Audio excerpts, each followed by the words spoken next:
भाई जब टिकटॉक आया था तो एक छपरिस्तान बना था जिसकी वजह से आज लोगों के मिलियंस में फॉलोअर हो गए हैं। अब उसी के नक्शे कदम पे इंस्टाग्राम भी अब छपरिस्तान बनता जा रहा है। ये देखते हैं बैठचंद मजा आएगा।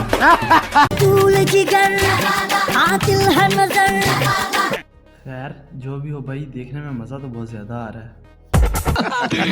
साल पहले अंजलि इंस्टाग्राम पे अपने कच्चा बादाम को दिखाकर फेमस क्या हो गई। अब हर लड़के ने यही ट्रेंड अपनाना शुरू कर दिया है। अभी मैं गाली नहीं दे सकता। लड़की को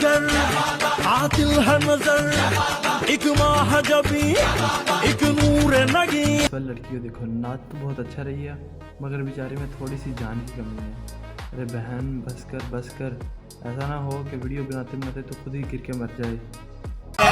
झूठ बोल रहा है भाई एक वक्त था जब शादी पे नाचने के लिए बाहर से औरतें मंगवाई जाती थी, मगर आजकल औरतें घर में होती हैं और खाना बाहर से मंगवाया जाता है।